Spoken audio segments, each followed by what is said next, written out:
Buenas noches, estimados amigos, bienvenidos a la celebración de el primer día del año, Rosh Hashanah.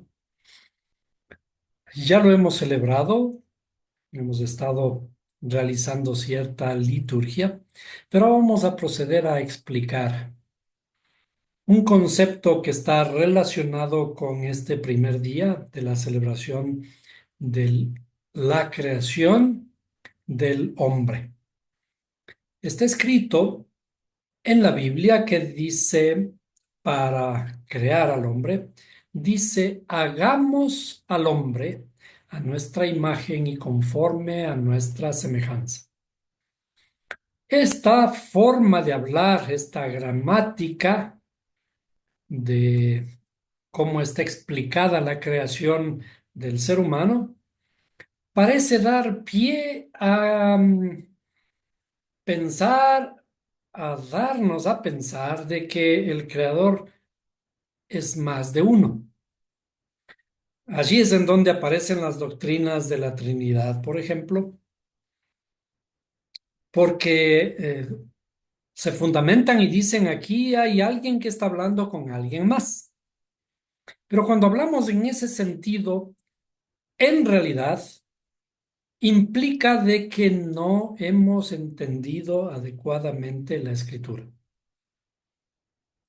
La creación es una alegoría. Quien quiera que piensa que el relato de la creación es un relato de cuando el creador, un señor, un viejito que está en alguna parte, decide crear. Estamos separando al creador de su creación. Y eso implica de que el creador no es su creación y que también hay un antes y un después. Todos estos conceptos son inexactitudes porque estamos pensando de acuerdo a nuestra estructura de pensamiento, a un pensamiento nuestro en el que estamos acostumbrados a un antes y un después, y estamos acostumbrados a que nosotros también creamos algo y ese algo es fruto de nuestro esfuerzo. Pero en realidad,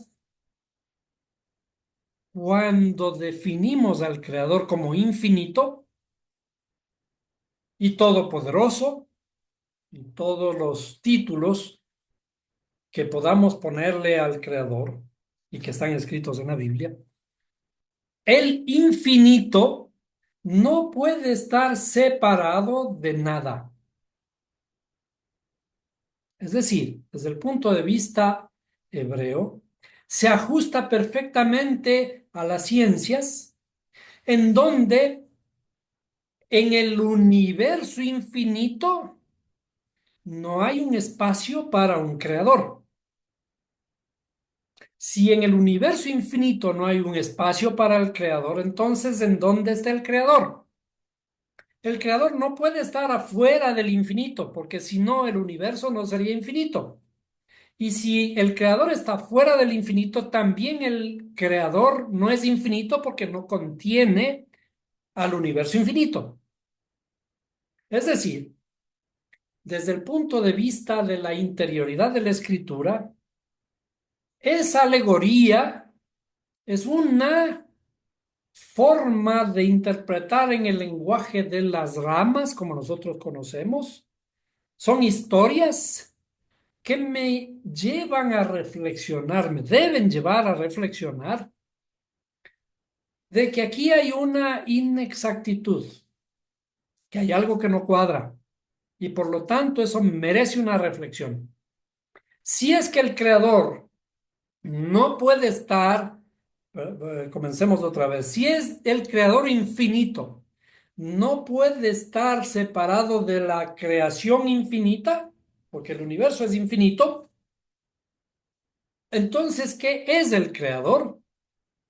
De hecho, ya conocemos que la palabra Dios, en hebreo Elohim, está estrechamente relacionado con la naturaleza. es matemáticamente equivalente a la naturaleza. Esto pasa por la falta de conocimiento respecto de los nombres del creador. El creador, el nombre Elohim, es la naturaleza. Entonces, el creador mismo es la naturaleza. Pero esa naturaleza es la vasija en donde debe habitar el otro nombre, el nombre sublime del creador, llamado la misericordia. El nombre Jehová, como aparece en nuestras Biblias, aparece en el capítulo 2 del Génesis. En el Génesis dice, y Dios creó, Elohim creó, la naturaleza creó. Pero cuando llega al capítulo 2 y va a crear, vamos a ponerle así, entre comillas, va a crear al ser humano, allí aparece la palabra Dios, Elohim, el nombre, Dios, Elohim, acompañado de ese atributo de misericordia. Es decir, la naturaleza es el paso previo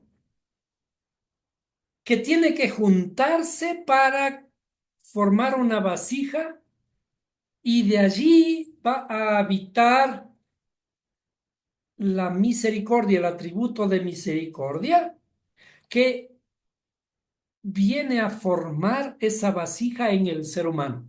Es decir, desde el punto de vista bíblico, el ser humano es toda la naturaleza creada, juntada para crear esa vasija en donde debe habitar la misericordia del Creador, el atributo de misericordia del Creador. Es decir, la creación del hombre es un grado, en cierta forma, un grado superior a la naturaleza. Nos metemos siempre en un montón de paradojas y problemas, pero el, el tema de aceptar o interpretar la idea de que el creador dice hagamos al hombre nos debe llevar a reflexionar, número uno, que el tiempo en realidad en la espiritualidad no existe. Es decir, no es que antes el creador estaba solo y el creador es uno. ¿Con quién habla?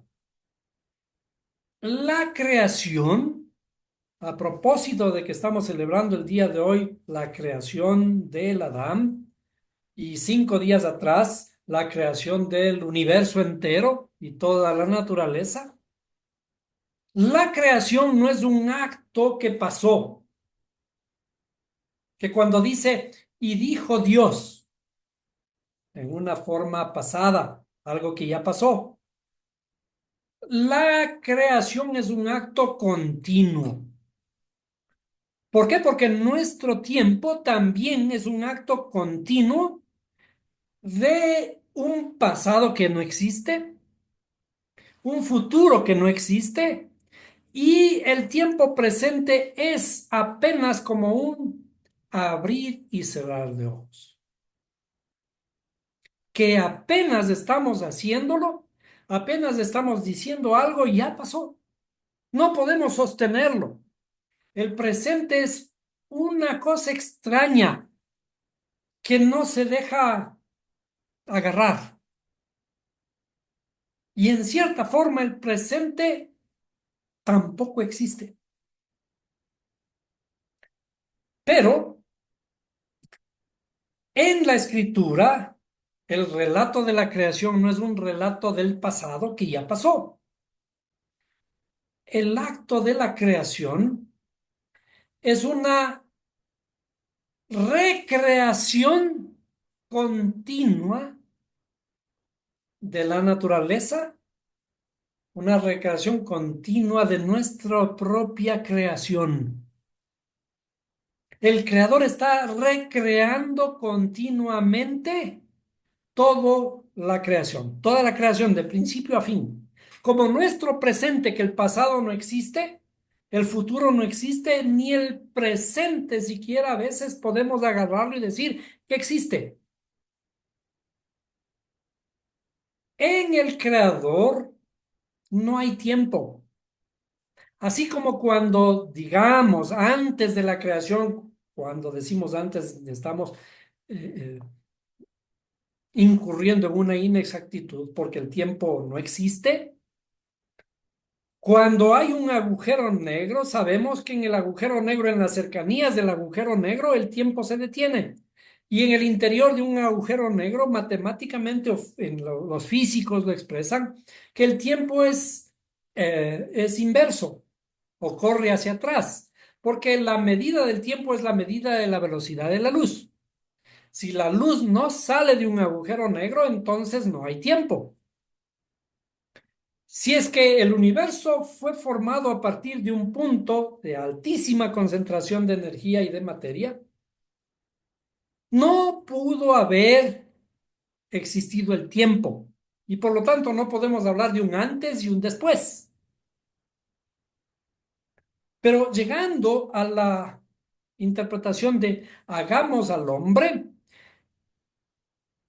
al ser una creación continua, una recreación continua del mundo, instante a instante, 27 veces, como un parpadeo de una película de 27 veces que parece continuo, pero en realidad existe un cuadro, 27 cuadros dentro de un segundo.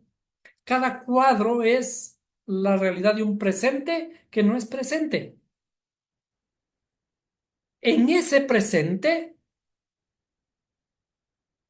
el creador está formando, la naturaleza está formando su creación y una interpretación de los sabios, cuando dice hagamos al hombre, el creador toma todo lo creado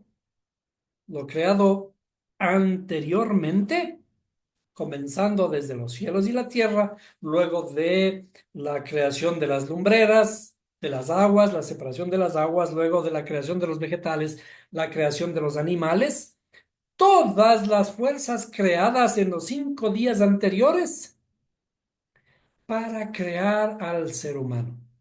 Porque eso somos. ¿Qué somos? Desde el punto de vista científico, somos y dependemos absolutamente de todos los procesos anteriores.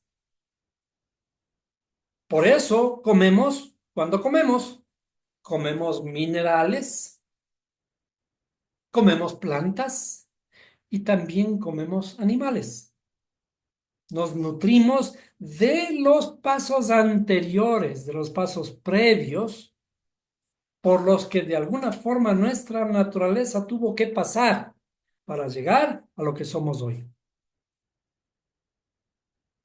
Pero también, al ser una creación continua,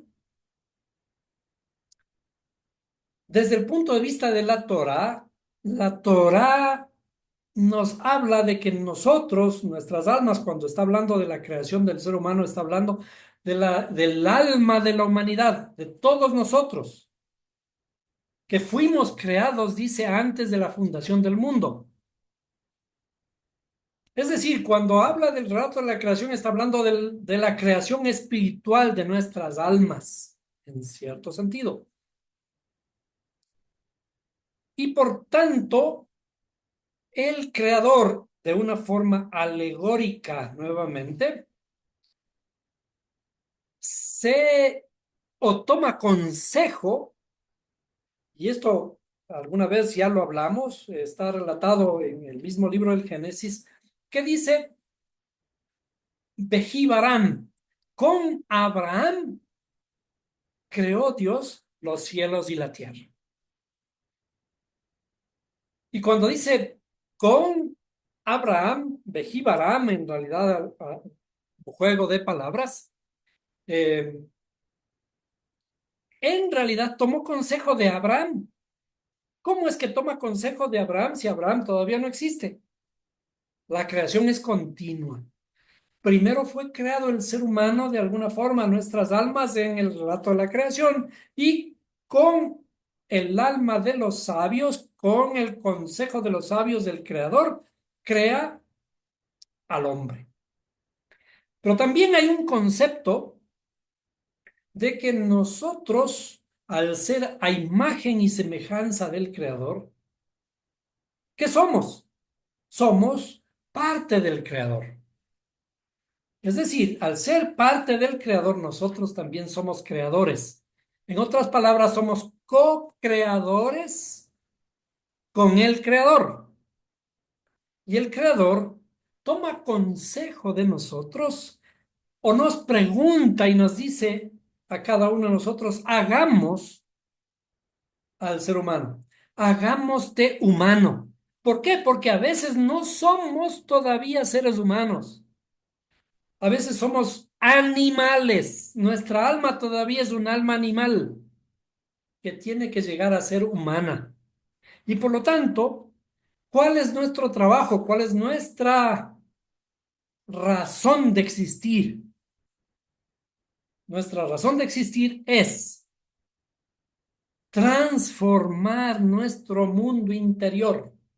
Ese mundo que de alguna forma todavía es un animalito que se rige por sus instintos, por los instintos viscerales. También se rige por sus instintos emocionales, por sus emociones. Pero llegar a ser humanos significa aprender a usar la inteligencia para controlar con nuestra inteligencia a estas emociones y a estas reacciones nuestras, que son estos tres estados del alma. El ser humano tiene que integrar toda la naturaleza, inclusive la naturaleza mineral, porque de hecho, en la interioridad de la escritura, nuestra alma está constituida de una parte mineral, de una parte vegetal, de una parte animal, para llegar a ser un alma humana. Entonces, el creador integra todas estos estados previos, naturales, para construir, para fabricar, para crear un ser humano.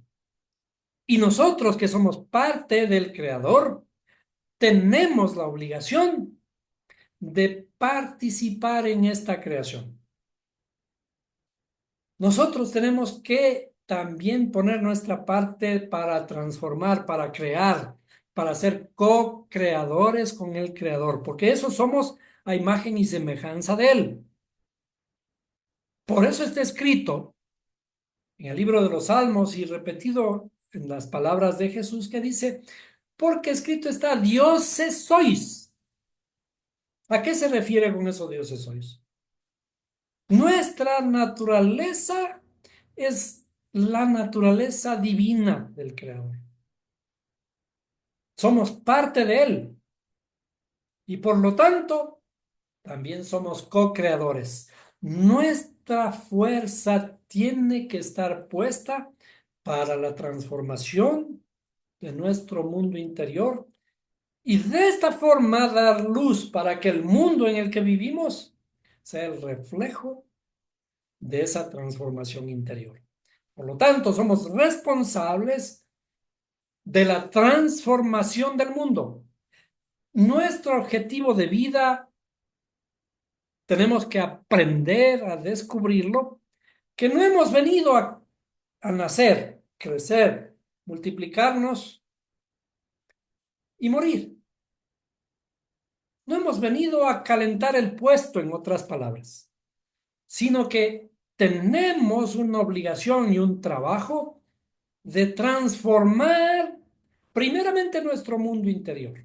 Y cuando nuestro mundo interior esté en armonía, en matrimonio, ese matrimonio interior va a transformar el mundo exterior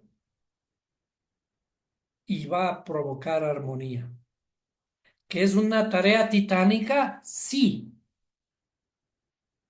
Como en esta alegoría de un colibrí que está viendo un gran incendio que se produce en el bosque y sin embargo vuela hacia el lago más cercano y toma con su pico todo el agua que puede tomar y vuela de vuelta hacia el incendio para apagar el incendio. Y entonces los otros animales del campo se burlan y le dicen, pero ¿por qué haces eso si sabes que no puedes apagar el bosque? Y el colibrí les responde, es cierto, pero yo estoy haciendo mi parte. Esa es mi responsabilidad. Mi responsabilidad es hacer mi parte, ser co-creador con el creador para transformar el mundo. Es una utopía. Pero ¿para qué sirven las utopías? Las utopías, cuando le preguntaron a un sabio, le dicen, si ves el horizonte, cuando yo camino hacia el horizonte, 10 kilómetros, el horizonte se mueve 10 kilómetros. Y entonces, ¿para qué sirve el horizonte? Para eso, para caminar. ¿Para qué sirven las utopías? Para caminar. Pero yo tengo que hacer mi parte. Por ello, toda la escritura, toda la Biblia, tiene que concordar con todos los principios de la ciencia. ¿Por qué? Porque la ciencia en realidad es una fuente muy grande de espiritualidad, como dice el sabio Carl Sagan. Pero si separamos esa espiritualidad en términos religiosos, en interpretaciones mediocres de la Biblia, interpretaciones literales, entonces no estamos haciendo mucho. Por lo menos el trabajo que tenemos que darnos es interpretar el texto más allá de las palabras, conociendo primeramente que el texto es un texto hebreo, de pensamiento hebreo, que no cabe en nuestra mentalidad occidental, pero también no cabe en nuestra mentalidad ignorante de ciencias. No podemos entender, por ejemplo, si no hemos leído un poco de física cuántica, de las ideas, por lo menos, que rodean a los principios de la física de partículas. Cuando entendemos y nos acercamos a esta ciencia, comenzamos a ver los paralelos con los principios bíblicos, que tienen que trascender más allá de las palabras. Cuando nos quedamos en las palabras literalmente escritas, entonces nuestro pensamiento adolecerá de inexactitudes. ¿Por qué? Porque entenderemos de la forma tan limitada como limitado es nuestro pensamiento, como limitado será nuestro conocimiento. Pero curiosamente, por eso se llama la palabra de Dios, porque la palabra tiene que ser